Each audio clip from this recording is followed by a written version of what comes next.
They say cold doesn't kill you right away, not like in the movies. There's no single gust of wind, no dramatic collapse into the snow. It's slower, meaner.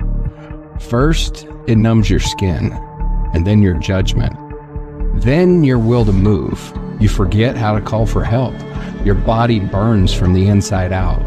You strip your clothes off in confusion, and then, only then, does the silence finish what the cold began. When Maura Murray vanished from Route 112 in the winter of 2004, the theories exploded like clockwork. Foul play, secret rendezvous, serial predators, mysterious drivers. Everyone had an idea. Everyone still does. But the theory we're focusing on today, it's not dramatic. It doesn't require a conspiracy. It doesn't point to a killer in the woods. It's simple, brutal, and perhaps the hardest one for her family and many of us to accept.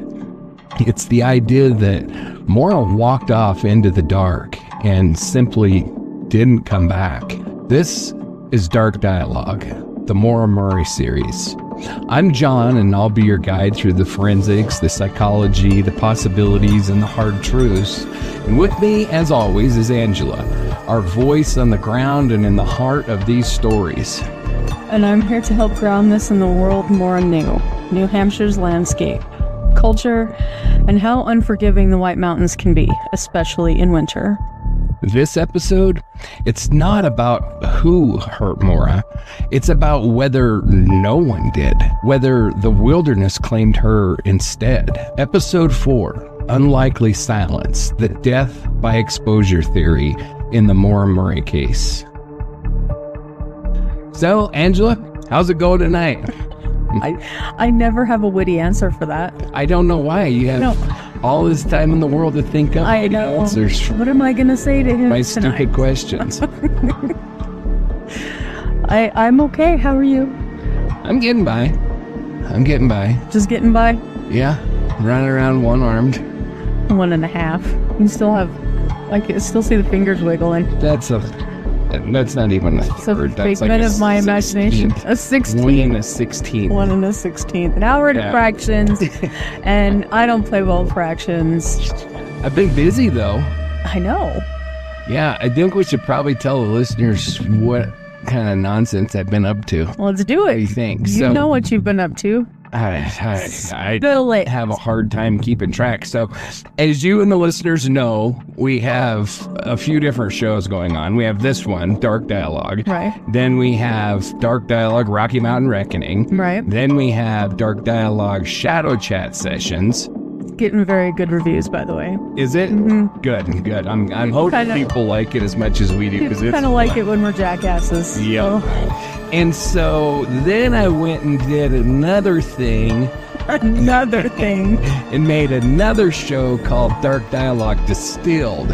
And in Distilled, I just basically take and edit these longer episodes down to something that's about an hour in length. Mm-hmm. So if you don't have time to listen to a full episode, you can listen to the distilled version. Yeah. Now, I haven't decided if I'm going to do that with all of the episodes yet, just because, like with the Maura Murray case, we have multiple episodes dealing with one. I don't know that I'm going to try to distill each one down. What we might end up doing is maybe we'll do just a short episode covering all of the facts of the case or something like that. I haven't decided that yet. So, but then along with that, I've also created channels for each one of those shows. So our listeners can listen on the main Dark Dialogue Podcast Network page, and that's on every place that you listen to your podcasts: Spotify, Amazon, Apple, everywhere. All of these are. But then we also have one for each show. So you have a Dark Dialogue main, which is the show you're listening to right now. We have Dark Dialogue Rocky Mountain Reckoning, Dark Dialogue Shadow Chat Sessions, and Dark Dialogue Distilled.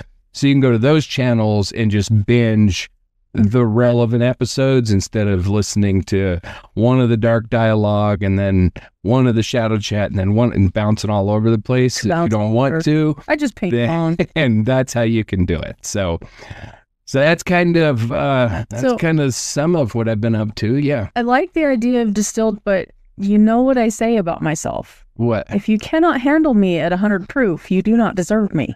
I water myself down for no one. It's not about watering down. It's just about taking away some of the stuff that doesn't necessarily go to the case. So distilled just really jumps in. It is just deep and dirty, deals with the crime, the trial, and moves on. Yeah. So like I said, everything distilled down to about an hour. So, but I still try to give them as much Angela as we can. No, I have to give you hell. And people, I know this. I'm trying to get him to entertain Dark Dialogue Explorers, where we go out and explore things and see, but he's a busy dude, so we're not sure if we can tie him down to that. We are working on it, though. I mean, we are working on some getting out in the field, live interviews, live footage type stuff, but this idiot has to get a little bit better versed at video because I'm just stumbling through audio right now. So bear with us, though. Bear with us. We'll get there. Well, a lot of those are just done. Well, some people can't handle the first-person view. It makes them dizzy. Yeah. So if we're going to produce video, it's going to be good quality. It's not going to be from a iPhone or whatever. It's going to be... Well, with the two of us, it'll never be an iPhone because neither of us are never, people. But that's just what came to mind. An Android, whatever you want to say. It's not going to be a cell phone video. It's going to be high quality, which means high quality camera and all the things. All the things. And then audio equipment for out in the field. So, but it's coming. Stay tuned. All right. All right. You ready to dive into this case? Let's do it. All right. I have my life jacket on. Ready to... Perfect. All right. So let's begin with the facts that we do know. On February 9th, 2004, around 7:27 p.m., Maura Murray's black Saturn sedan veered off Route 112 in Haverhill, New Hampshire. The car hit a snowbank near a sharp curve. A few minutes later, a bus driver named Butch Atwood, living nearby, pulled up alongside and offered help. Maura declined, said she'd already called AAA. And as we know, that wasn't true. And there's no record of that call. It just didn't happen. Cell reception was spotty at best in that area, borderline non-existent. And Route 12 is not a highway in the way most people picture it. It's rural, forested, and the kind of place where your headlights feel swallowed whole by the trees. It was dark, cold, and lightly snowing that night. Temperatures dropped into the low 20s Fahrenheit. Factoring in wind chill, it felt even colder. And factoring in freaking out there in the Northeast, it felt even colder. Yeah. Because that humidity out there is freaking bone-chilling cold. And Maura was wearing jeans, a dark coat, and likely had minimal to no winter gear on her person. She had just crashed, refused help, and by the time police arrived at 7:46, she was gone. No blood, no footprints, definitively confirmed anyway, and no signs of a struggle in the snow. Just a locked car, a cracked windshield, some spilled red wine in the interior, and an eerie silence. It's the silence that haunted people for decades. If someone abducted her, how? So fast, so clean. And if she fled on foot, why and to where? And that's what brings us to this theory, that Maura didn't make it far, that she succumbed to the environment itself, that the White Mountains took her, and that her final hours were spent lost, cold, and alone. So in the world of emergency response, we talk a lot about the golden hour, that critical window of time where decisions can mean life or death. But sometimes that window isn't an hour. Sometimes it's just 19 minutes. That's what we're dealing with in the Maura Murray case. a narrow stretch of time on February 9th, 2004, where she was seen and then gone. As a former firefighter, EMT, and wilderness first responder, I've worked countless scenes where time moved faster than logic could keep up. You arrive, the vehicle's there, but the person isn't. A missing shoe, a trail of footprints that just stops. It happens. And it happened here. So let's walk through the last verified moments of Maura Murray minute by minute, because once you see how little time there was, it changes everything. So we've kind of run through this timeline before, and unfortunately, because it's about the only evidence we have, we're going to have to walk through it about every time. So, but you have been distilling it. I have been distilling it, yes. So 7:27 p.m. That was pretty nice, by the way. Thank you. I tried. Yeah, nice. It wouldn't really be a segue. No. I don't know what it would be called. Snarky comment. We'll go with snarky comment. At 7:27, a woman named Faith Westman, who lived on Route 112, picked up the phone. She told 911 dispatchers that there was a car off the road near her house. No smoke, no fire, just a black Saturn nose down in a snowbank. She couldn't see anyone inside, or at least not clearly, but she thought there might have been someone moving around. The call was logged. It started the clock. Less than a minute later, law enforcement was notified and the first officer was dispatched. Meanwhile, another neighbor, Tim Westman, glanced out and noticed the vehicle but didn't see anyone outside it. A couple minutes later, he saw a school bus pull up. That school bus was driven by Butch Atwood. He lived just up the road and had finished dropping off students for the evening. He came across the Saturn shortly after Faith's call, so likely around 7:30, maybe a minute before or after. And he's one of the last people to ever see her, right? Exactly. Butch pulls up next to the Saturn and he sees a young woman, presumably Maura, standing beside the driver's door. He described her as shaken but calm, no visible injuries, and she tells him that she's already called AAA and that help is on the way. Now, that's not true, and Butch knows it's not true because there's no cell phone service in the area, but he doesn't push it. He offers to call police anyway, and Maura declines. He drives off, turns his bus around at the next intersection, and parks in front of his home less than 100 yards away. He later says that he couldn't see the car from his driveway, but he kept an eye out. And like we talked about, he sat there in the bus doing paperwork for a while after he had parked. And so that moment between 7:30 and 7:31 is the last time that we can confirm someone saw Maura. So what happened after that? So Butch made his own call anyway, and at 7:43, his report reaches dispatch about 16 minutes after Faith's initial call, and he tells them that there's a woman who's possibly in distress, possibly intoxicated, and she's alone at the crash site. And in the meantime, other residents, including Faith Westman, watch from their windows. Some reports seeing someone moving around the car. Others mention seeing interior lights on and off. There's speculation that Maura may have been in and out of the vehicle. The car's nose is pressed into a snowbank, angled the wrong way on the road, but there's no significant body damage, just a cracked windshield and a deployed airbag. The driver's side door is unlocked. Inside the car, there's an empty soda bottle that smells like alcohol. Franzia wine is spilled in the back seat. A box of belongings is in the trunk, textbooks, cosmetics. We talked all about that. But no backpack, no phone, and no Maura. The responding officer, Cecil Smith, arrives on scene at 7:46 p.m. That's where the window ends. So you've got exactly 19 minutes from the time that Faith called 911 to the moment that the police arrive. And in that time, she's just gone. Exactly. And you know, we talk about that 19 minutes, but I've already said that, you know, with Butch seeing her and the other witnesses and stuff, that window really does shrink down. So it's even shorter than those 19 minutes, which we'll talk about. Now, if you're thinking, well, that's plenty of time to get picked up or to run off into the woods, let me tell you something from my experience in wilderness EMS.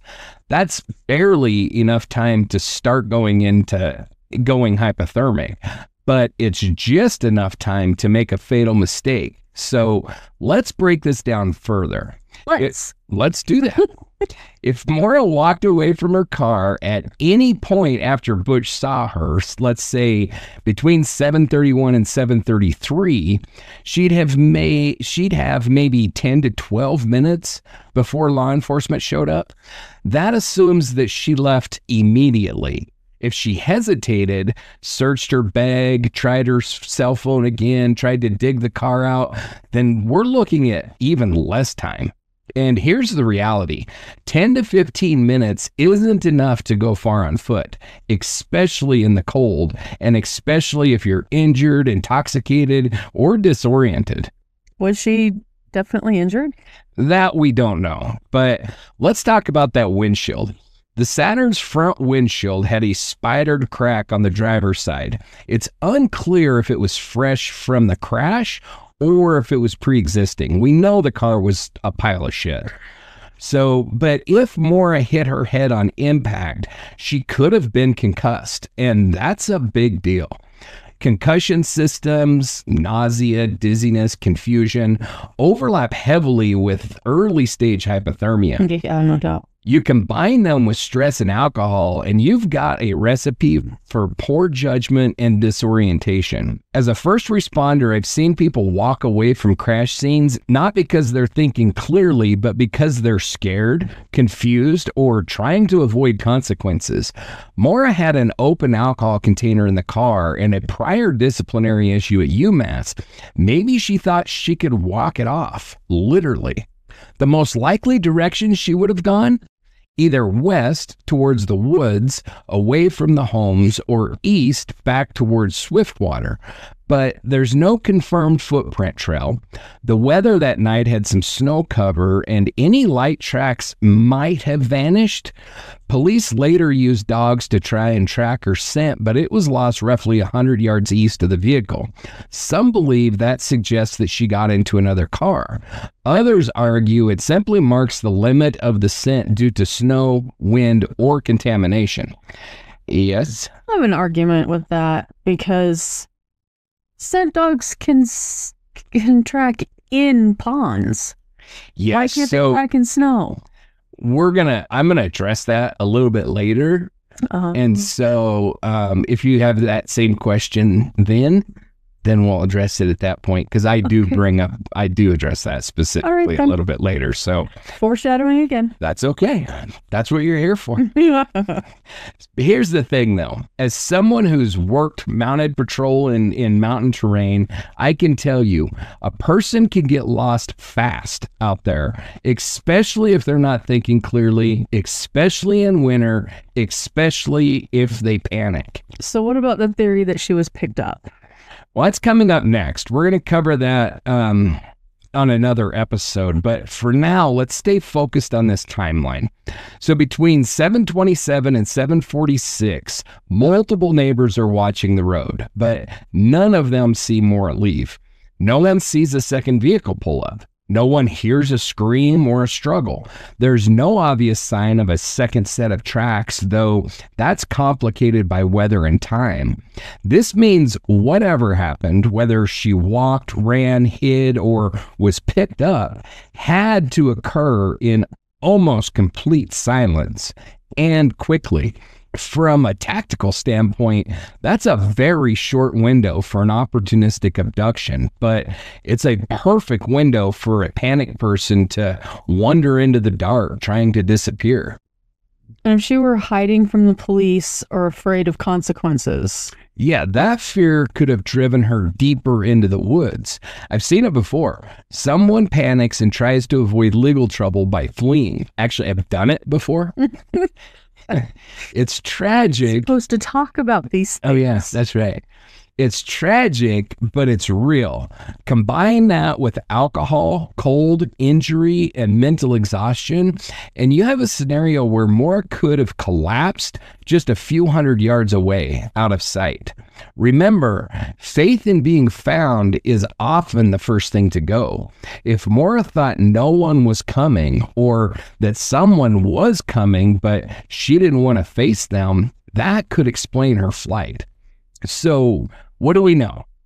We know that she crashed around 7:20 to 7:27. We know Butch Atwood spoke to her around 7:30. We know the police arrived at 7:46 and she was gone. So that 19 minutes is our window.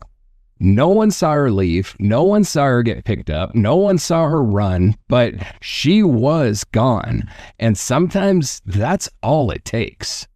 So the search for Maura Murray began the night of February 9, 2004, but how it unfolded in the hours, days, and weeks that followed remains one of the most dissected and often criticized components of the entire case. You know, with my former first responder training, I've worked enough missing person cases to know what can go wrong. Even well-meaning searches can collapse under pressure, terrain, and assumption. So let's retrace what happened those first 72 hours, because if Maura died of exposure that night, understanding the structure and the shortfalls of the early search may be the key to understanding why she was never found.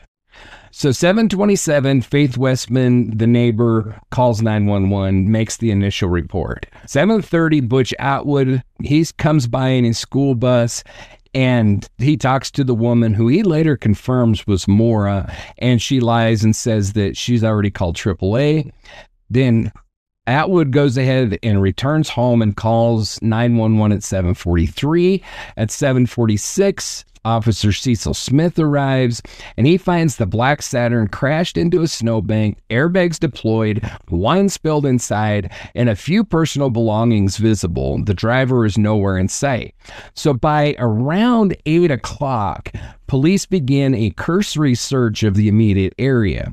A canine is brought in, but conducts only a brief track along the road.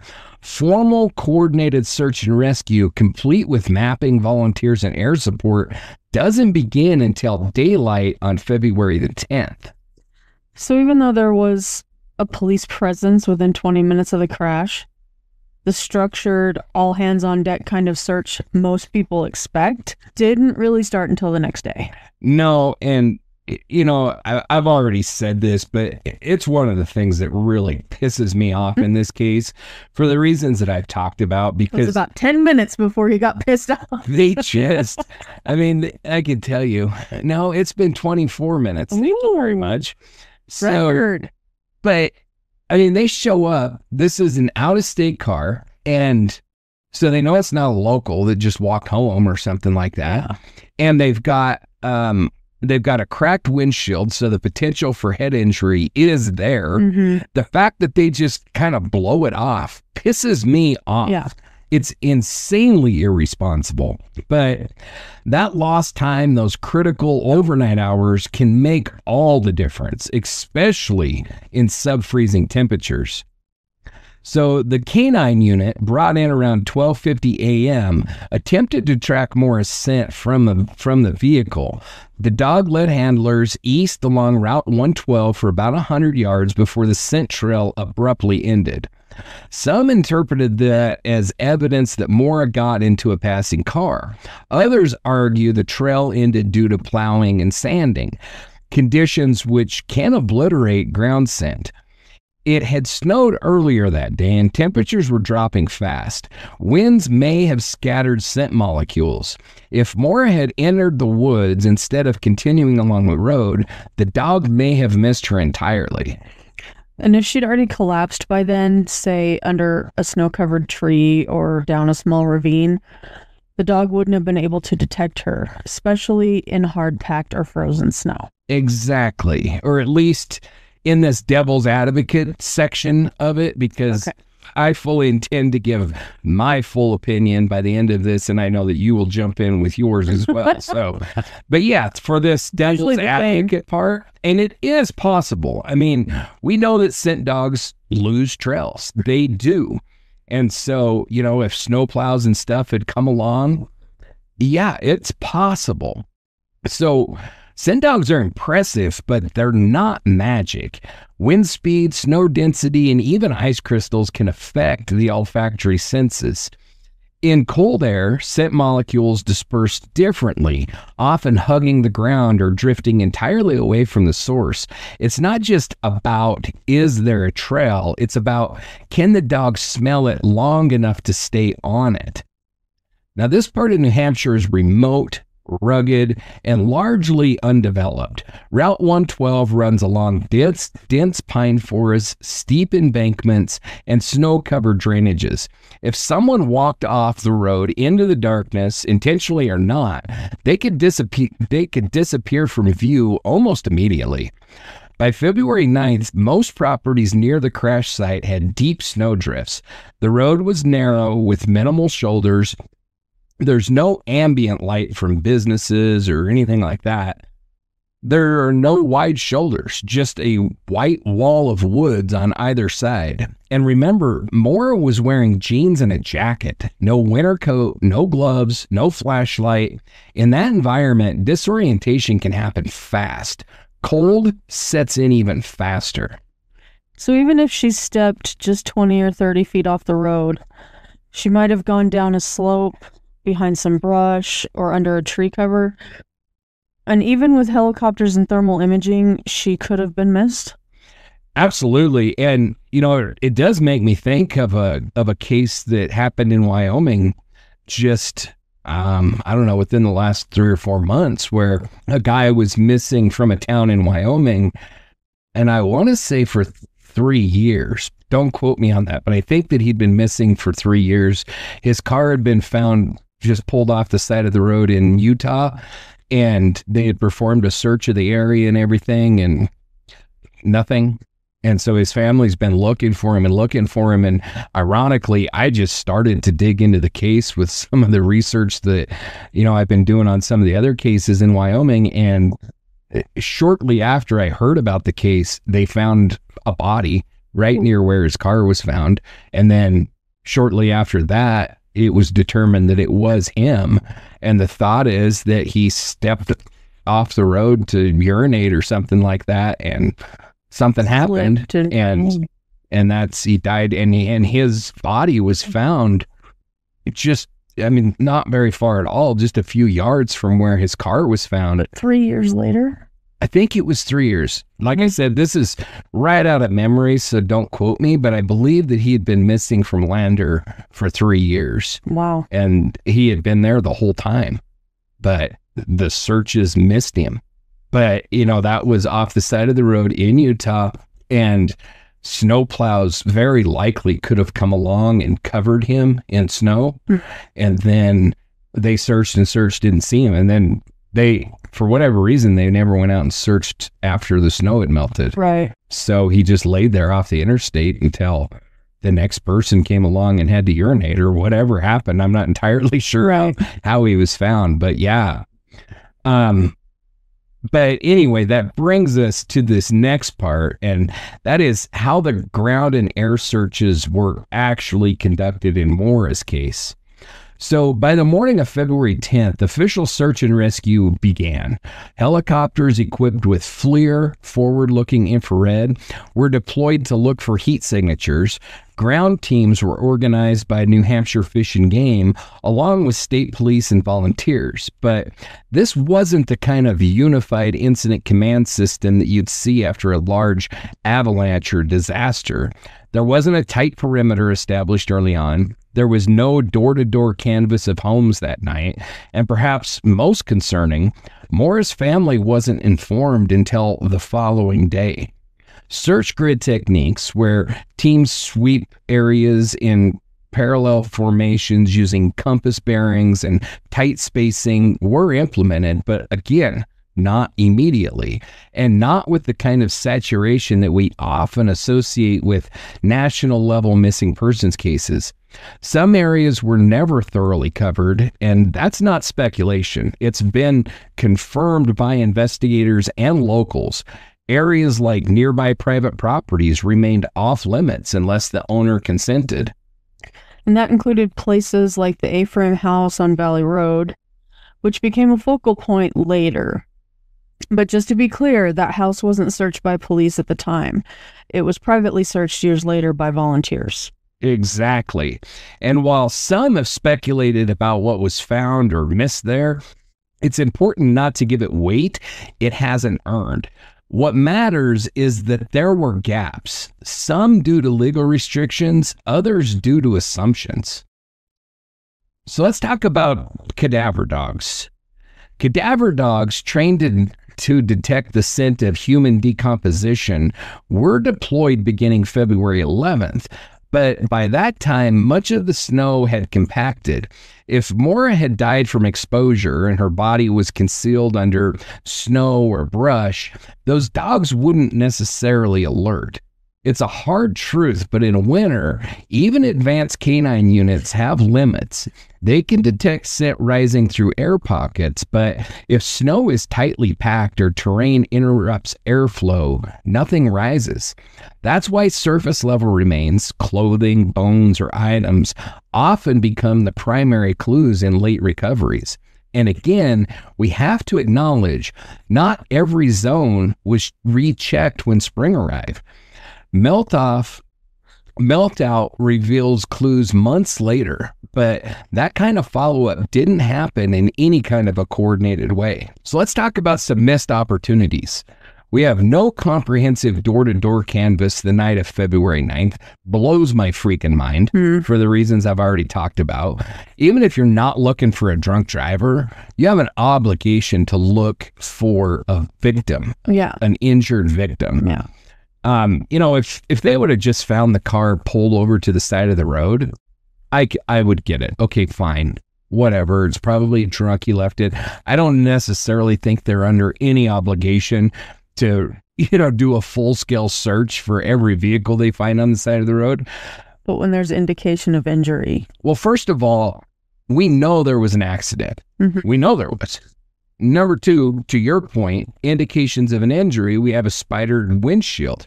And then we have witnesses that saw this girl moments before and spoke to her. It's not like we just have a vehicle parked on the side of the road. Yeah. We actually have people that interacted with her that could identify her. This was a young woman about this age. This is what she looked like. I mean, none of this fits the drunk driver pulled over on the side of the road theory. It's bullshit. There was also no early perimeter containment to prevent possible on-foot or vehicle departure. Assumptions by law enforcement that Murray may have left voluntarily reduced urgency, and then we had delayed public notification and family involvement. That one really pisses me off too. In all of these cases, it pisses me off when they find these cars and then they don't let the family know until sometime later. Well, we don't want to stir them up until we know something. Or they don't even give an excuse. They know something. Or they don't even give an excuse. They just don't notify the family. Yeah.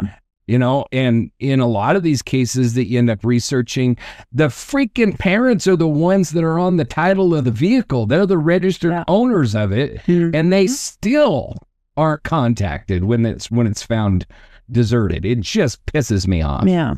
And I'm not saying that I don't know how this vehicle was titled or anything like that in Maura's case. I feel like it was titled to Dad. I think that it was. That's the direction that I was going, is I believe that it was. Because I feel like when they showed up, they said, "Do you own this type of car?" And he was like, "Yeah, my daughter drives it." I don't think so. I think that you're thinking of Terry Elvis. Really? I think so. I don't know. Maybe not. Anyway, I don't know for sure how it was titled. I can't say. And I certainly don't think that the police are obligated to do a detailed search for a family of a deserted vehicle every time because that's all they would be doing. I mean, I'm also reasonable when it comes to this kind of stuff, so I get it. But this is an outlier. This isn't, I mean, this isn't, like I said before, this is an out-of-state vehicle involved in an accident, and then the person disappears. That's not, there's a car parked in the Walmart parking lot for a few days. There's precipitating factors to this, the wreck.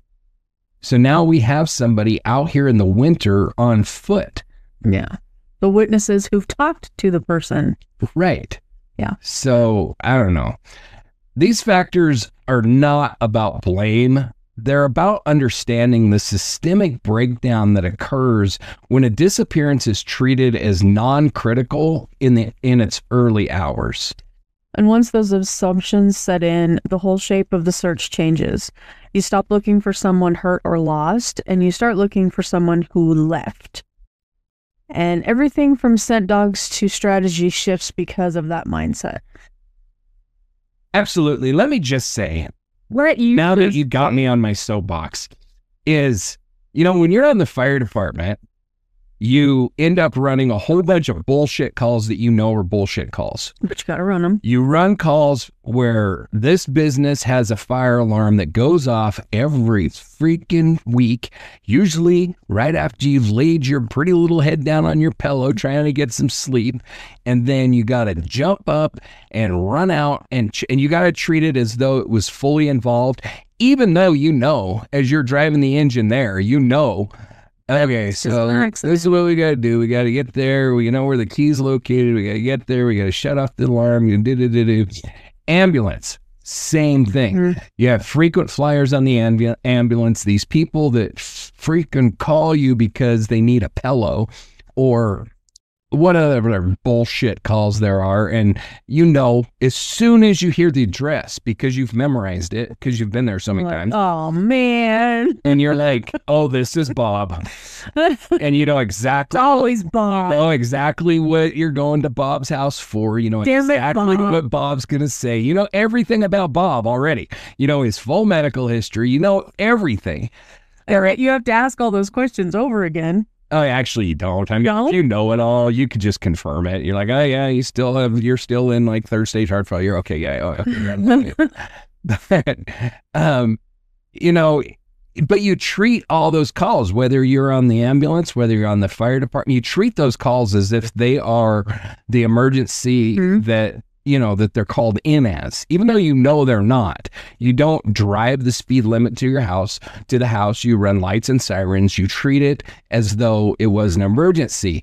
The fact that law enforcement doesn't always do that pisses me off, because the assumption on these cases should be, this is an emergency. We have somebody that's lost until it's confirmed otherwise. Exactly. Now, do you take somebody and you say, go get a hold of this person's friends, family, whatever, figure out what the hell they're doing in New Hampshire, and figure out where the hell they're staying so we can go raise hell with them for putting us through this bullshit? Yeah. Absolutely. You assign some deputy to go out and do that. But the rest of you treat this like you have a missing person until it's confirmed that you don't. And obviously, again, we can't do that in every case where we find a car or something like that. But if there's reason, and like Brianna Maitland's case, which we will be talking about next because it ties, there's theory that it ties into Maura Murray's case, but her car was wrecked into the side of a building, and they treated it like it was just some stupid teenager that you cannot do that. Law enforcement can't do that. I know they're busy. I know they have a lot going on. So are firemen. So are paramedics and ambulance personnel. We're all busy. Yeah. So are freaking ER doctors. But yet when you go to the ER, they treat it as though it's an emergency. You go to the ER and you say, I'm having chest pains. Boom. Even if you go in every week with chest pains, they do not say, oh, okay, Bob. Yeah, we get it. Yeah. Go sit down. Nope. We got to treat Bob for chest pains, which means we ramp this thing up and we make everything happen fast, because maybe this time he's actually having a heart attack. Yeah. And I know I'm getting a little bit on a soapbox with this, but I think law enforcement needs a little bit more of that, because how many of these murder cases start out as missing persons that the police say, oh, they've ran off with a boyfriend or they're girlfriend, adult, they're allowed to go whatever, missing. all the time. Yes. And we've got to get away from that. We just have to. I don't say that I know what all the answers are, and I know that police offices are overtaxed. They have a lot on their plates, but that's not the answer. And the more of the shit that we could identify and address early, maybe the more lives we could save. Exactly. You know, I mean, the Amber Alert system has worked. It definitely has worked. Mm-hmm. We have saved lives with it. And it's because immediately when a child goes missing, we implement that thing. And I know that there's, you know, certain protocol in place that has to meet some certain conditions in order to qualify for that program. Cool. I'm 100% on board with that. But we know that that early notification and getting people out there busting their ass looking for this kid right now means that we have brought kids home that would have never came home if it wasn't for that. Adults are just as important. We need to figure out some similar system. Well, they have the Silver Alert, but that's for elderly. Right. You have alerts for those that can't take care of themselves, but there's no alert for people that can. Yeah. But you can only take care of yourself if you're not bound, duct taped, and thrown into the freaking trunk of a car or whatever happened to you.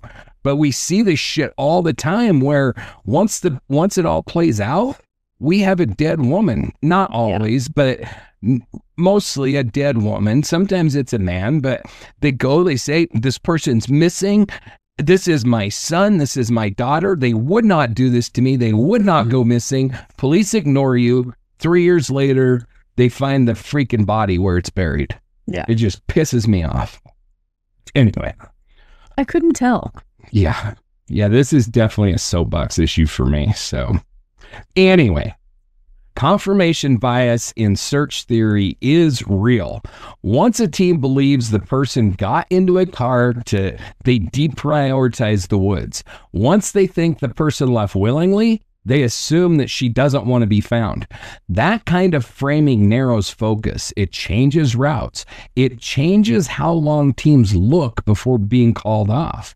In Maura's case, with the scent trail ending near the road and no sign of a struggle, the conclusion that she had help or fled wasn't unreasonable, but it also wasn't confirmed. And that possibility altered every search that came after. So in the years that followed, multiple independent and family-led searches revisited the area. Drone flyovers, new cadaver dog teams, specialized sonar on rivers and ponds, investigative groups brought in technology, GIS mapping, even GPR or ground penetrating radar. Nothing. No remains, no torn clothing, no ID, no phone, no backpack. That absence reinforces the mystery, but it doesn't necessarily disprove death by exposure. In regions like New Hampshire, remains can stay hidden for years. Snowfall, erosion, and animal activity all contribute, and unless you're within feet of the site, you can miss it entirely. There are hikers who vanish a mile from trailheads. There are mushroom hunters who collapse and are found 2 decades later. The silence of the woods isn't proof of absence, it's just silence. Yeah. So what's the takeaway? If Maura died of exposure, she likely died within hours of the crash, hidden by snow, terrain, or both. The initial search, while well-meaning, was absolutely incomplete. Weather, assumption, and time worked against her. So next, we'll explore the other half of the equation, Maura's mental and emotional state. What could drive someone to vanish into the night, and what happens to the mind when hypothermia sets in? Disorientation, panic, paradoxical undressing. We're heading into the psychological terrain of survival and failure. The forest may hold her body, but the mind may hold the answer. There's a moment when your body begins betraying you. Not all at once, and not in some dramatic collapse. It's quieter than that, more cruel. The cold doesn't come at you like a predator. It lulls you, convincing you that you're fine, until you're far from it. And if Maura Murray was on foot that night, disoriented, stressed, maybe injured, the cold may have done what no person had to. It may have made her vanish. So we think of hypothermia as a physical process, numb fingers, shivering, slurred speech, but it's also deeply psychological. As a former EMT, I've seen it firsthand in rescues. When the body temperature falls below 95 degrees, mental function begins to fail. Memory, reasoning, and orientation don't just slow, they completely collapse. Around 93 degrees, people become confused. They forget why they're even walking. They can't retrace their steps. Hallucinations may occur. At 90 degrees, muscles don't work right. Speech slurs and judgment disappears. It's not a choice. It's a neurological failure. That means Maura, dressed in jeans, sneakers, and a light jacket, was potentially in real danger within minutes of leaving the car. February 9th temperatures hovered in the 20s, and while there's no confirmed toxicology, the wine box and soda bottle with possible residue suggests that she may have consumed alcohol, which can worsen hypothermia by diluting blood vessels, creating a false warmth while draining core heat. So even if she left the car with a plan to find help or flee the scene, her body could have sabotaged that plan before she even got very far? Absolutely. Especially when combined with shock or psychological distress. This wasn't someone equipped with winter boots and a flashlight. This was someone who just crashed her car in unfamiliar territory, possibly under extreme emotional duress. Let's not forget the timing. This was just days after she'd been disciplined for the credit card infraction, just hours after lying to professors about a fabricated family emergency. She'd crashed her dad's car just 2 nights before. She'd been on the phone with mysterious contacts. She may have felt her life unraveling. Panic and shame aren't abstract concepts. They drive people into fight or flight decisions. Add cold, darkness, and stress, and the mind can break down very quickly. So here's how it unfolds. You have the initial cold response, shivering, blood vessel constriction, extremity numbness. The body works to preserve core warmth. Then cognitive decline. As body temperatures fall, memory lapses and poor decision-making begins. People may talk nonsensically, walk in circles, or veer off the road. Then you have paradoxical undressing. Victims feel overwhelmingly hot. They strip off clothing, accelerating heat loss. This is a common and well-documented symptom. And then you have terminal burrowing, also called hide and die syndrome. Victims instinctively crawl into small spaces, under brush, into hollows, behind logs. According to Dr. Michael Baden, a forensic pathologist who's testified in hundreds of hypothermia cases, many victims collapse within 500 yards of their last known location, concealed by terrain, leaves, or snow. If Maura was in that spiral, it wouldn't have taken much. And once she entered the woods or even a drainage ditch off Route 112, she could have been invisible, even to searchers just a few feet away. Right. Snow insulates and conceals. In rural terrain like Haverhill, dense brush and uneven ground swallow sound and light. Once a body goes still, even cadaver dogs can miss it, especially in cold weather. Here's what people forget. Maura wasn't starting from a healthy mental baseline. She was juggling the fallout from a car crash, school stress, potential legal trouble, and fractured relationships. According to her emails and phone activity, she was lying to her professors and family, maybe even preparing to leave UMass behind. So if she ran into that dark night, it might not have been some elaborate plan. It might have been an emotional fracture, a moment of, I just can't do this anymore, followed by instinct and fear.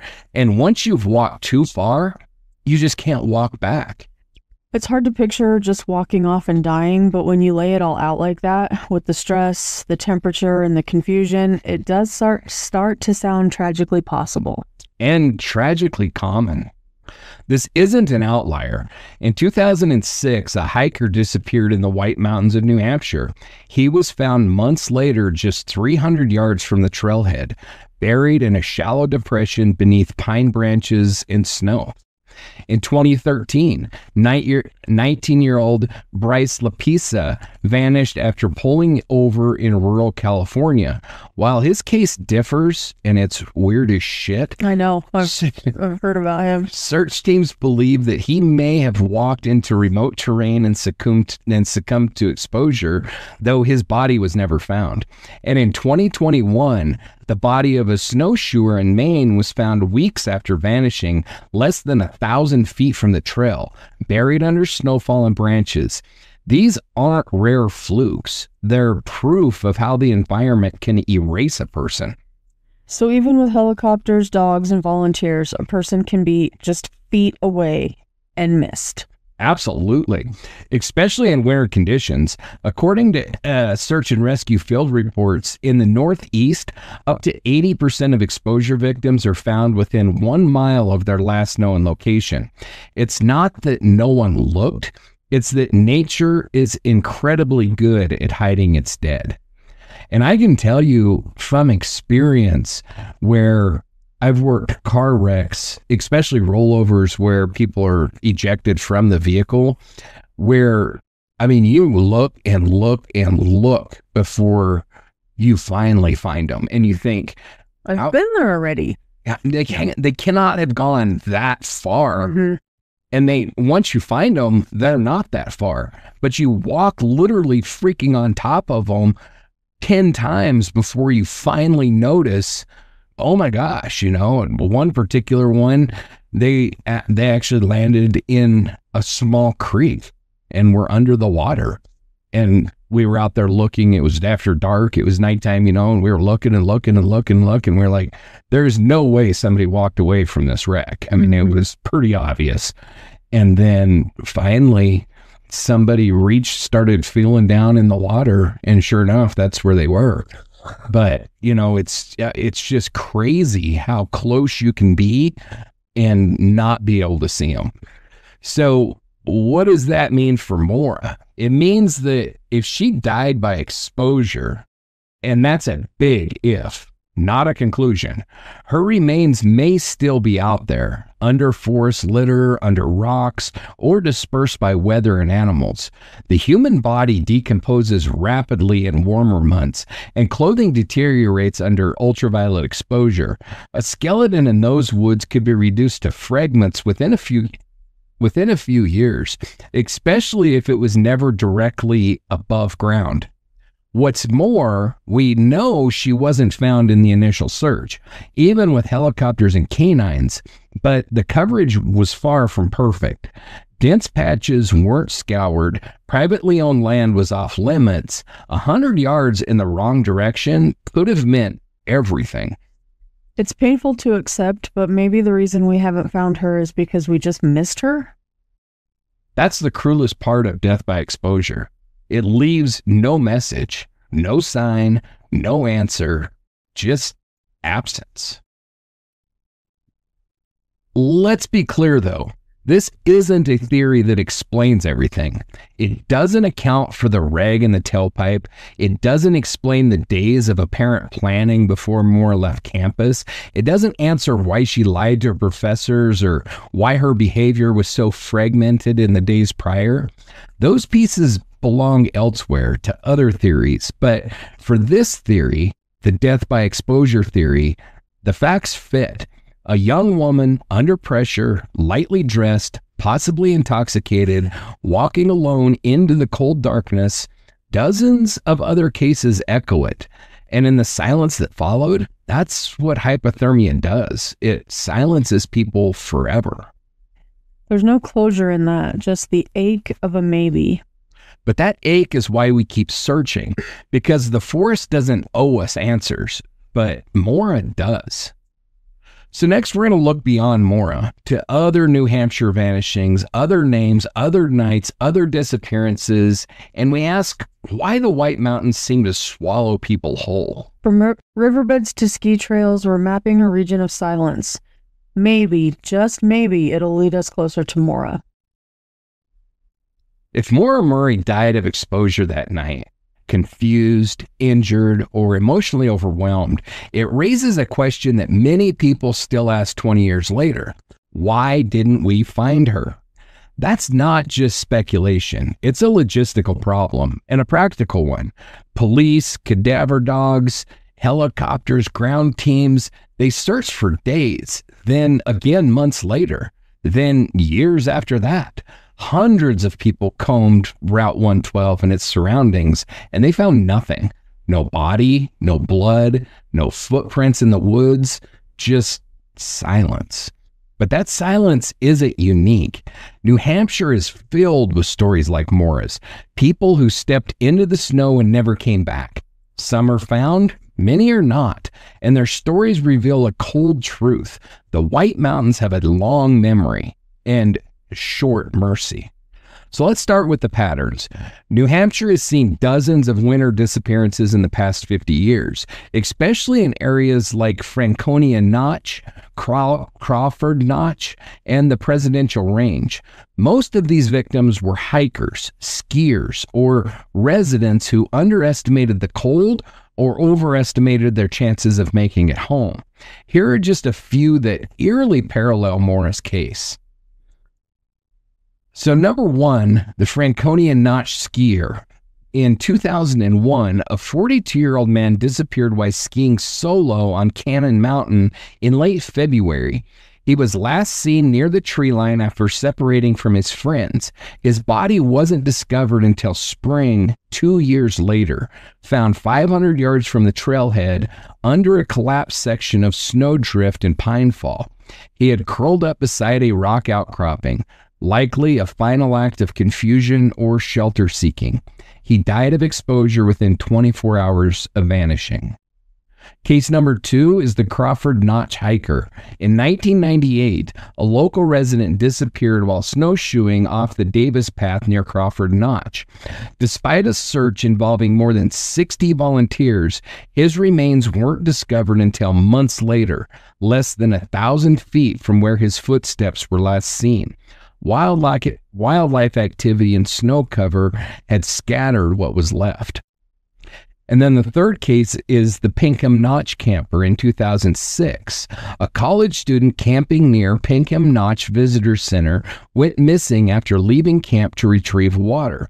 She had no coat and was wearing jeans and hiking boots. Temperatures dropped to -5 Fahrenheit. When she was found the next day in a ravine just 300 yards from the campsite, buried beneath powder drift. A search and rescue volunteer stepped directly over her body twice without seeing her. These are not distant, cherry-picked outliers. These are New Hampshire winners. This is what happens when snow and silence conspire. So, how is it possible that people just disappear? Especially with dogs, search crews, helicopters. The answer isn't dramatic, it's logistical. So let's break it down. First, we have snowfall concealment. In February, heavy snow often follows smaller snowstorms. In Maura's case, temperatures were in the 20s at night with recent snowfall in the area. If she had collapsed in a shaded ravine, drifted bank, or a tree line, her body could have been buried within hours. Powdered snow can accumulate 4 to 6 inches overnight, enough to conceal a body entirely from aerial or infrared searches. Then you have vegetation cover. Much of Route 112 cuts through second-growth forest and thick brush. If Maura stepped off the road even 100 feet, she may have ended up behind fallen logs, under pine branches, or obscured by boulders. In winter, this terrain becomes treacherous. In spring, it becomes impassable, and by summer, it becomes overgrown. Then you have wildlife scavenging. Multiple search and rescue experts have confirmed that wild animals such as coyotes, fox, and rodents can disturb remains within days. Clothing can be dragged, bones scattered. In cases like the Crawford Notch hiker, searchers found only partial remains. In some instances, boots and gear are located years later, hundreds of feet from the death site. Then you have the human search limits.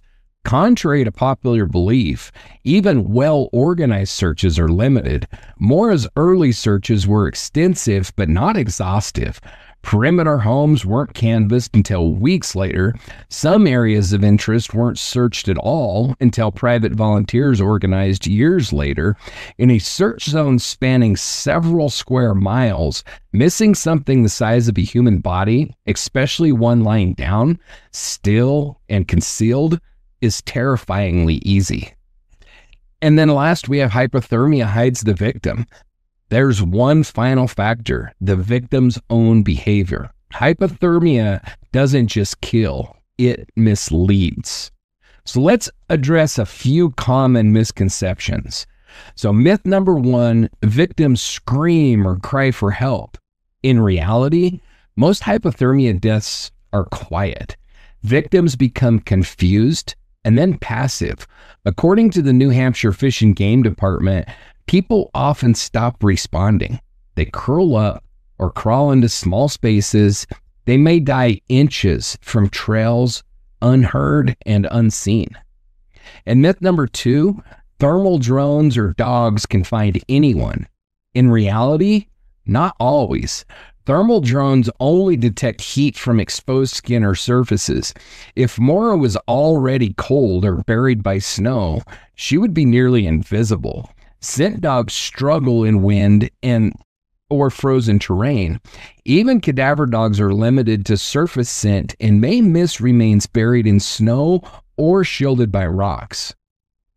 Myth number 3, if she were nearby, she'd have been found by now. In reality, tell that to the Franconia skier, the Pinkham camper, or the 1994 Lisbon hunter found in 1996 by a child collecting sticks. In the cold, New Hampshire doesn't care how many people are looking. It only cares how many feet of snow lie between them and the truth. So what does all this mean for Maura? It means that death by exposure is not only possible, but consistent with the environment, the season, and known psychology of hypothermia. Maura may have left the car voluntarily, confused, stressed, possibly intoxicated, and wandered into the woods. Within minutes, her body could have succumbed to the cold.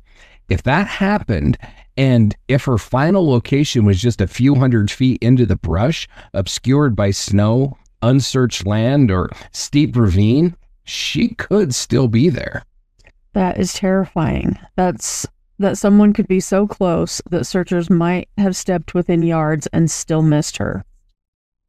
It's not just possible, it has happened in documented cases in this very state. Exposure isn't a glamorous theory. It doesn't come with villains, conspiracies, or dramatic twists. But it's one of the few theories grounded in history, climate, and statistics. It's not a theory that says Maura ran away. It's not a theory that says someone took her. It's a theory that says nature is cruel, and sometimes it hides what it kills. So where does that leave us? It leaves us in that final frozen space between probability and pain. And in the next segment, we'll explore what happens when those probabilities meet opposition. When people say, no, that's not what happened. We'll take on the counter arguments to the exposure theory and revisit the evidence some say proves Maura left of her own free will or met someone she shouldn't have. So over the last few segments, we've carefully examined the exposure theory, the idea that Maura Murray left her car willingly or disoriented, wandered into the surrounding woods, and died of hypothermia. The terrain, weather, and psychological strain all lend support to that possibility.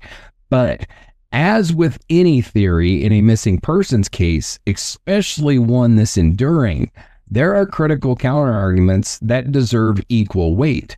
In this segment, we're going to examine why the exposure theory, while plausible, remains unresolved. We'll also compare it to conflicting theories and explore why law enforcement's position has shifted over time. So number one is the problem of no remains. The most persistent challenge to the exposure theory is this: Maura's remains have never been found. More than 20 years have passed since that February night in 2004. In that time, dozens of search operations have been launched. These include trained canine units, aerial surveys, private citizen searches, and ground-penetrating radar. Civilian volunteers, local police, the New Hampshire Fish and Game Department, and even the FBI have participated in various efforts. Yet, Maura's body, or even a single confirmed item of her clothing, has never been recovered. Exposure victims are often found within days, weeks, or months. In cases where recovery takes years, it's typically because the terrain is especially remote or the area was never thoroughly searched. But Maura's case involved repeated sweeps of the immediate area around 112. Given that, the absence of remains raises fair questions about whether she was even there after the crash. And we're not talking about a deep mountain range here. These are back roads, yes, but they're bordered by roads, homes, and infrastructure. It's the kind of place where you wouldn't expect someone to stay hidden for long. Exactly. And this silence, the lack of evidence, fuels doubts that exposure alone explains what happened. And then two, we have scent loss and the 100-yard disappearance. Another major issue comes from the scent dogs. On February 10th, a trained canine tracked Maura's scent from her vehicle to a point about 100 yards east along Route 112, where it abruptly stopped. After that, nothing. Several theories exist to explain this. Some believe the scent was lost due to wind dispersal, plowing, or snow cover. Others suggest Maura may have entered a vehicle at that spot, possibly a tandem driver scenario. The sudden scent loss is difficult to dismiss. If Maura had continued on foot, it's likely that the dog would have tracked her further, even in challenging conditions. Scent can linger on grass, roadside gravel, even under snow. While the terrain was icy, the trail didn't lead into the woods or down into a ravine. It ended along the road, as if she got into a car and left. And that idea that she left with someone leads us to one of the most debated alternate theories in the case. That is the tandem driver possibility. And that proposes that Maura wasn't planning to be alone, that someone was following her in another vehicle, potentially as part of a plan to leave UMass temporarily or permanently. Supporters of this theory point to several details: the packed boxes in her dorm room, the emails to professors about a family emergency that didn't exist, and the ATM footage showing her withdrawing nearly all of her cash. To them, it suggests Maura was preparing for something and possibly with someone's help. If true, and she did get into a car near the crash site, it would explain the scent loss, the lack of footprints, and the total absence of remains. It also aligns with the way she reportedly acted after the crash, not panicked, but waiting, perhaps for someone who never came. So in this scenario, something goes wrong after she gets into that other car. An argument, an accident, or worse. Exactly. The tandem driver theory doesn't propose a full explanation. It just shifts the timeline. It suggests Maura didn't disappear into the woods, but vanished after she was picked up. It's worth noting, however, that law enforcement never publicly identified or confirmed any second driver. No one has come forward to say that they were following her. That's why, to this day, it remains a theory. Unproven, but plausible. In the early years of Maura's disappearance, law enforcement did not lean toward exposure as the leading theory. Initial press releases and case briefings left open the possibility of foul play. FBI involvement, the sealing of case records, and the scope of the 2004 investigation point to the fact that police took the case very seriously and saw the possibility of criminal behavior. But over time, that stance changed. By the mid-2010s, New Hampshire State Police began suggesting that Maura had likely wandered into the woods and succumbed to the cold. The tone became more fatalistic, more focused on natural explanations. Critics of the exposure theory view this shift as a form of investigative resignation, an attempt to close the book on an unsolved case by attributing it to an unavoidable accident. It's a pattern seen in other disappearances. When no body is found and leads dry up, exposure becomes the fallback theory. Now we have Renner's speculations and their conflicts. To fully address the conflicting narratives around Maura's disappearance, we also need to acknowledge the role that amateur sleuths and authors have played in shaping public perception. Chief among them is James Renner, who has advanced several high-profile but widely criticized claims that we've talked about, of which include that Maura was spotted working in a she was spotted in a Canadian record store, she was abused by her family and fled for her safety, that her father Fred was involved or withholding the truth. These claims are not only unverified, but in some cases demonstrably false. You know, we don't need to rehash the whole Renner thing because we've done it enough, but I think everybody's pretty clear about how I at least feel about James Renner. So we can move on. Number 6 is summary of doubts and remaining questions. So where does that leave us? The exposure theory makes sense on paper, but struggles against the hard facts. No body's ever been found. Cadaver dogs lost the scent too quickly. No footprints were visible, even in the snow. Behavior at the scene suggested waiting, not fleeing. And tandem driver possibilities, while unproven, can't be ruled out. Meanwhile, theories driven by rumor, fiction, or questionable sourcing have only served to muddy the waters. And in the end, we're still left with a question, not an answer. Exactly. The exposure theory is the most commonly accepted explanation for what happened to Maura Murray.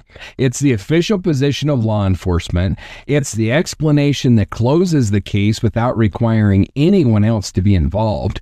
No foul play, no second vehicle, no cover-up. It's the simplest version of events, but just because something is simple doesn't make it right. This segment isn't about rejecting the exposure theory outright. It's about pressure testing it, holding it up to the light, asking the uncomfortable questions. So where are you at with it all right now? I don't know. You have no insight, no thought? None.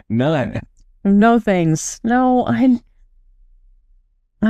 don't think this is it. You don't think it's the exposure theory? Yeah, I don't either. I'll make that clear, but I don't either. So let's start with the scent trail. Cadaver dogs are among the most effective tools in search and recovery. And while people often assume that snow and cold make scent work impossible, that's not entirely accurate. Cold air is denser. It traps scent at ground level. That means in still, cold conditions, a well-trained cadaver dog may actually have an easier time following scent along the forest floor, especially if the air is calm and humidity is low. What does complicate things is snowfall after the fact, or strong wind. But on February 9, 2004, conditions were cold and relatively still. A cadaver dog from the New Hampshire State Police tracked Maura's scent just 100 yards east of her vehicle. Then it stopped. Not because of weather, not because of ice, it just vanished. And that's where one of the strongest counterarguments to exposure emerges. If Maura walked away and died nearby, why wasn't her scent trail there longer? And she wasn't wearing snowshoes. She wasn't dressed for a hike. If she had walked deep into the woods, wouldn't someone have seen tracks? Exactly. And even those tracks have been covered by wind, snow, or plows. Her remains would have turned up eventually. We're not talking about a remote glacier or a canyon inaccessible for years. We're talking about an area that was searched repeatedly by police, volunteers, cadaver dogs, helicopters. I mean, we've talked about it. Ground teams, snowmobiles, National Guard units. Nothing. If Maura died of hypothermia within a reasonable radius of the crash, anything should have surfaced by now. That's not an opinion. It's an operational truth that we use in EMS and search and rescue. Unless the body was concealed deliberately or by the terrain, it should have been found. And that leads to a second counterpoint, and that's timing. Hypothermia does not kill instantly. The process is gradual. The body cools, coordination falters, decision-making collapses, and eventually the person lays down, often peacefully, and slips away. But the window isn't hours. It's 20 to 90 minutes, depending on clothing, body mass, alcohol, and weather. That means if Maura walked away from her car around 7:30, she likely would have collapsed sometime between 7:50 and 8:30. Police arriving at 7:46, volunteers searched the immediate area within hours, and yet she was never found? As a wilderness first responder, I have seen hypothermia victims collapse yards from the road.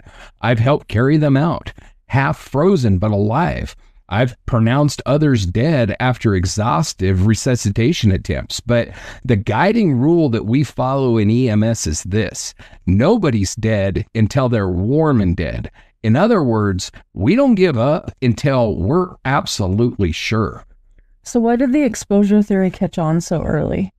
Part of it was the absence of signs of foul play. No blood, no drag marks, no clear signs of a struggle. Add that to Maura's known stressors, crashes, disciplinary hearings, emotional turmoil, and it created a narrative that she was overwhelmed, ran away, got lost, and died.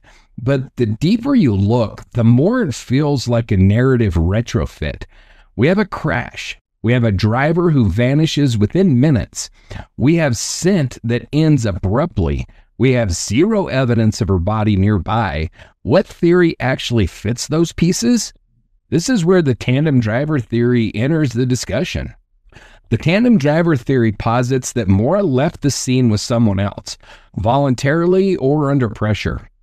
That person picked her up 100 yards from the Saturn, just outside the arc of attention. Maybe she knew them. Maybe she didn't. It explains the lack of scent. It explains the lack of footprints. It explains why she refused Butch Atwood's offer to help, because help was already en route. And it explains the total absence of physical evidence. She wasn't there anymore. That makes more sense than exposure by itself. But then people start throwing around bigger theories, like Renner's. So let's talk about that. James Renner is one of the loudest voices in this case, and also one of the most controversial, as we've talked about. He proposed everything from Maura faking her own death to sightings in Canada to allegations against her family. But the problem with Renner isn't just his speculation, it's the damage his speculation causes. He's throwing real people under the bus with zero proof. And while he's contributed attention to the case, he's also muddied the waters with reckless claims. The Canadian record store sighting? Debunked. The abuse allegation?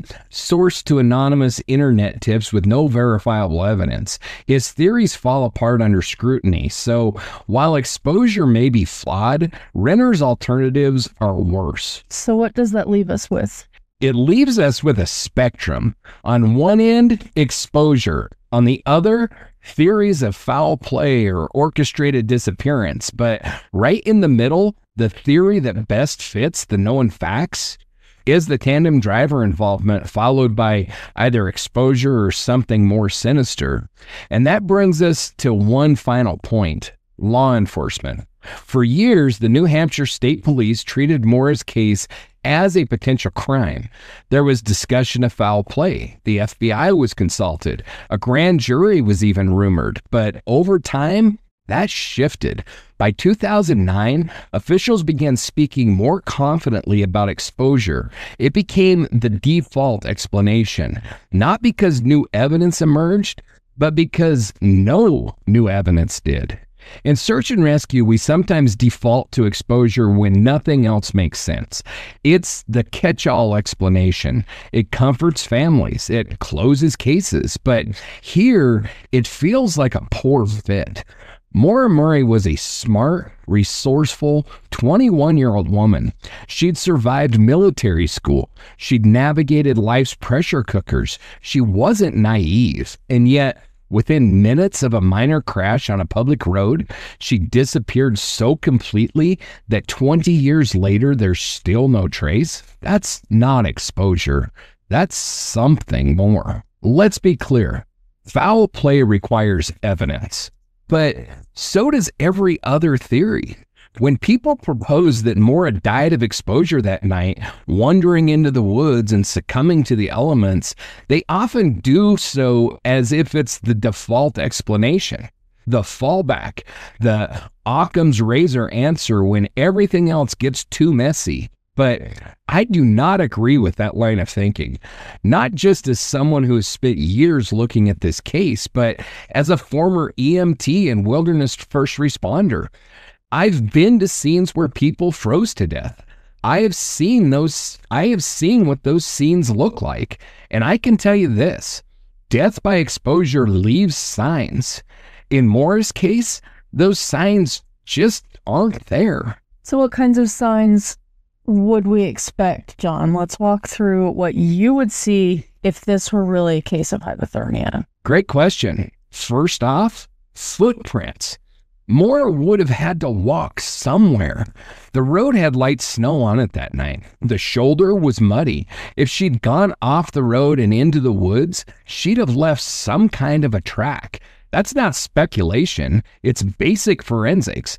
But there was no reported footprints leading into the forest. None found by officers, by search and rescue dogs, or by family members. Second, you have the scent. The cadaver dogs and tracking dogs were brought in, and the only solid trail stopped abruptly 100 yards from the car, right in the road.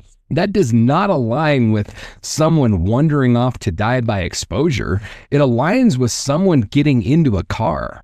And then third are remains. Exposure victims don't just vanish. Even if snow covers a body temporarily, the melt comes, leaves decay.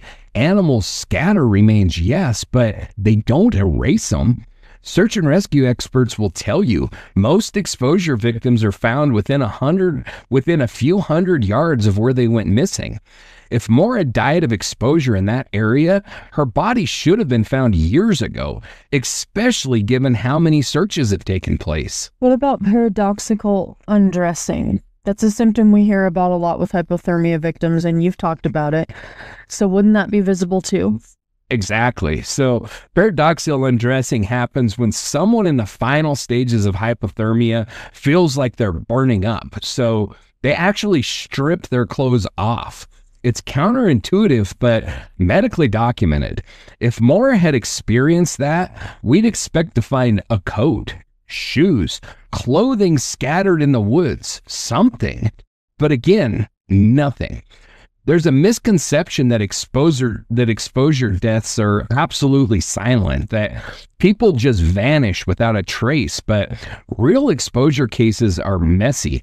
They leave footprints, scents, evidence. The absence of those things doesn't point towards hypothermia. It points away from it. I mean, we're not talking about somebody that's trying to hide their scent or whatever. Mm-hmm. We're talking about somebody wandering out in the woods, lost and confused. Yeah. And here's where I have to be really honest.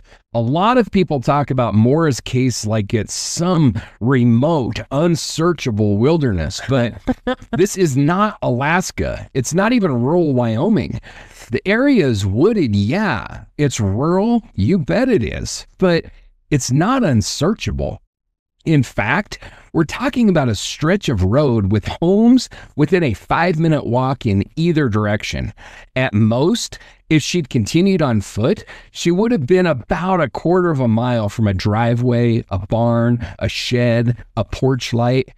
If you're freezing, your instincts scream one thing: get to shelter, knock on a door, find a garage, anything with a roof. Even confused, the human body's survival drive is overwhelming. You know something is wrong before hypothermia fully takes over. That window of time, the shivering, the stumbling, the slowing down, you still know that you're in trouble. So why didn't Maura try to get help? Why didn't she walk to a house? Why wasn't she found inside a shed, behind a wood pile, in the brush near a fence line? Why wasn't her hand frozen to a door handle? Those are the kinds of tragic but real scenes that I've seen on winter calls. People fight to live. In my expert opinion, the absence of any of that points strongly against death by exposure. So you've said something before that really stuck with me, that no theory should be accepted without evidence just because it feels simpler. Right. That's one of the biggest problems here. People reject foul play because it's disturbing, because it's complicated, because it involves unknowns. But in the absence of proof, they then latch onto the exposure theory, which also lacks proof. We can't answer one unanswered question with another equally unsupported theory. If you're going to say that she died of exposure, then show me the footprints, show me the remains, show me the trail into the woods, show me a timeline that makes sense with what we know. But we don't have any of that. We have a trail that stops in the road. We have zero physical evidence that she left on foot. We have no signs of distress, no paradoxical undressing, no items discarded, no scent that continued, and primarily, we have no body. And I keep coming back to that scent trail because for cadaver dogs, in truth, cold weather doesn't reduce effectiveness. It often enhances it. Because like I said, cold traps the scent. There's also a lot less wind when it's cold. Fewer contaminating smells. Snow is complex, yes. It can absorb or reflect scent, but in most search and rescue operations, cold isn't a hindrance. It's a factor to account for, but not an automatic failure. In fact, some search and rescue leaders argue that winter is a good time to use dogs because decomposition is slowed and scent pools linger longer. So why did Maura's scent stop so abruptly in the middle of the damn road? That's not exposure, that's exit. Some people might still argue that maybe the conditions were just perfect for erasing evidence. Wind, snow, animal activity. But that seems like a lot of what ifs stacked on top of each other. Exactly. That's where I land. The exposure theory isn't just weak, it's full of gaps. It assumes that she wandered off in light snow without leaving tracks, that she died of hypothermia but left no body or clothing, that no scent trail continued, that no remains were ever found despite years of searching. That's not just one mystery. That's 4 or 5 layers of convenient erasure. It's a tidy theory, yeah, but real life is not tidy, especially not death, especially not in the woods. And there's one more thing. If Maura died alone in those woods, then someone would have found her. Her family would have had an answer, but we don't. And it's not because we haven't looked hard enough. It's because there's nothing there to find. You know, I know of a ranger, a forest ranger up in the wilderness. I want to say it was in Montana, who was out on patrol. He slipped through the ice. He fell into a creek. He froze to death and died. It's a tragic accident. And they searched and searched and searched, but they finally found him. They finally found his what was left of him laying in that creek. It didn't take them 20 some odd years. Yeah. And this is in the backwoods wilderness area, a wilderness area. Yeah. You have no roads, you have no freaking people to speak of, and they still found him. I mean, when people go missing, it's not at all uncommon for it to be 3, 4, 5 years and nothing, sometimes 10. But you know, I mean, even just in the cases that we've talked about, we've got Heather Elvis. She's never been found. That's still gone. Other than that, for the most part, I think every case that we've covered so far, they've recovered the body. Holly Bobo, it took them a while, and she was miles away from where she was stolen from. Yeah. There was no real reason. The ginseng hunters actually stumbled across her, but they found her. You know, all the Jane Does that we're covering in Nevada right now on Rocky Mountain Reckoning, they were taken out. Somebody found them. It is extraordinarily unusual for an accidental death victim like this in an area like this one to disappear for this long. Yeah. You know, I mean, there's a lot of these cases that we're looking into in Wyoming where people have gone missing, and usually if they didn't meet some kind of foul play, they're going to be found. And like I said, sometimes it takes years, but Maura's is over 20. Yeah. And like we talked about, it's not like it's in the middle of the freaking wilderness area or backcountry Yellowstone Park or something. I mean, she could have walked any direction and ran into people. So you know as well as I do that people are utilizing this area. Hikers are going through that, and there's a lot of private land that, you know, people are walking out on their property and stuff like that. I mean, it's just in my opinion, it's extremely unlikely that her body would not have been found in this area in 20 years. Or, at the very least, clothing. Something. Right. A shoe. Yeah. You know, a piece of her jeans, a piece of her jacket, something, but nothing. Aliens. That's a tough pill to swallow. I'll never claim to know what happened to Maura Murray, but I will say this. Everything that we know, the wine, the rag in the tailpipe, the bus driver, the scent trail, the packed bags, the missing ATM footage, the abrupt trail cutoff, none of that aligns with a quiet death in the snow. If anything, it aligns with movement, with deliberate separation, with a disappearance that was aided or forced. So when people say Maura probably died of exposure, what do you want them to consider? That nothing about this case fits that mold. The lack of evidence is not evidence of hypothermia. And that in this case, what little evidence we do have points to movement, not to collapse. The trail ended in the road, not in the forest. Coming up in episode 5, Shadow in the Snow, Could Maura Have Left to Die? We'll explore the tandem driver theory, an idea that doesn't just explain the missing evidence, but shifts the whole timeline of the case. If Maura got into another vehicle, willingly or not, it could mean that we've been looking in the wrong direction, literally and figuratively, for 20 years. You can trace timelines.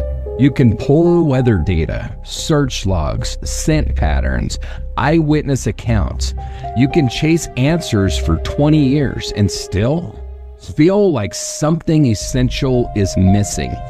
Maura Murray's case has become a cipher, not because people don't care, but because everyone brings a different lens to it. Some see it as a cautionary tale, some treat it as a mystery box, and others, like us, see it as a call to do better. And maybe that's what hurts the most. Not just that Maura vanished, but that after all this time, the story that gets told the most might be the one that requires the least evidence. We've taken a close look at the exposure theory. We've weighed it honestly. We've looked at the terrain, the weather, the science of hypothermia. There's no question, people can and do die of exposure, often, quietly, tragically. And as a wilderness EMT, I've seen it firsthand. Victims found just yards from the road, disoriented, stripped of clothes from the paradoxical undressing, sometimes alive, sometimes not. That's why we say no one's dead until they're warm and dead. But in most of those cases, we find the person, or we find evidence that tells us where they went. And that has not happened with Maura. The weather the night Maura vanished was cold, yes, but not lethal in minutes. It wasn't a blizzard, there wasn't heavy snowfall. The dogs had scent trailing conditions that were actually favorable. Still air, low temperatures. That traps scent near the ground. It doesn't erase it.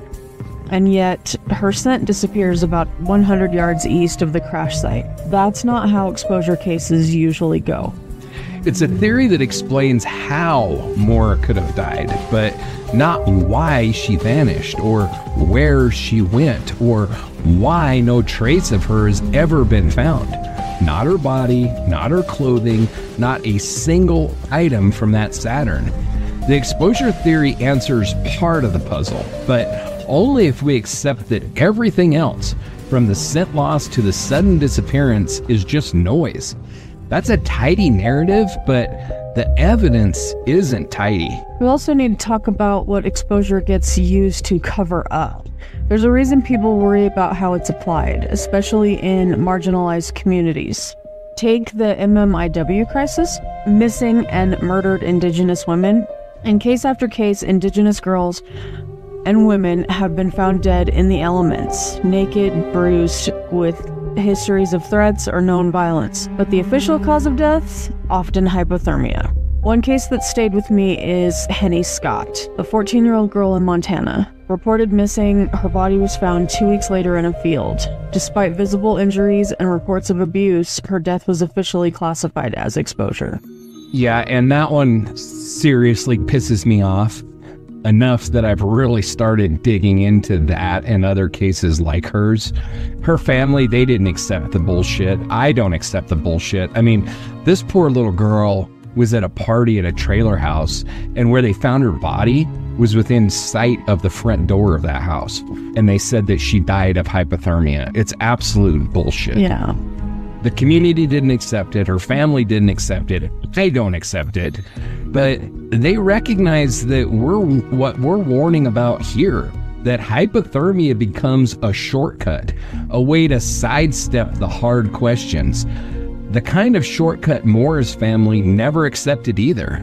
You can read more and support those advocates at www.nativehope.org/MMIW. We're not saying Maura's case is the same as the missing and murdered Indigenous women cases in scope or in motive, but the pattern of premature conclusions that bypass deeper scrutiny is something all families should be protected from. So what do we do with all of this? What does it mean when a theory fits just well enough to stop the search, but not well enough to bring any peace? It means we have to stay uncomfortable. It means we have to sit to resist closure when it's not earned. And it means Maura's story deserves something better than a shrug and a shrugging answer. The truth isn't the cleanest theory. It's the one that survives the most scrutiny. And if exposure really was the answer, why does it still feel like there's a driver that we haven't seen yet? Why do we still ask? Was someone else on that road? Maura's case has already changed things. It helped expose gaps in rural search and rescue coordination. It made people pay attention to how fast someone can vanish, even in a place that feels familiar. And for every person who's walked into the woods, every parent who's waited at a roadside, and every advocate still fighting to reform the way we investigate disappearances, Maura's story matters. It's a story that refuses to stay quiet, because Maura Murray wasn't a ghost or a cipher. She was a young woman, a daughter, a sister, a nursing student, someone who is deeply loved and is still fiercely missed. And we owe it to her, to all the Maura Murrays still missing, to keep asking what we've missed, to keep looking beneath the surface. Next, in episode 5, Shadow in the Snow, Could Maura Murray have been left to die? We'll explore one of the most debated alternate explanations, the tandem driver theory. Someone else on the road that night. Someone who picked Maura up or never let her go. Because maybe this wasn't a girl who walked away and froze. Maybe this was something far more deliberate, far more human. And if that's true, then someone out there knows.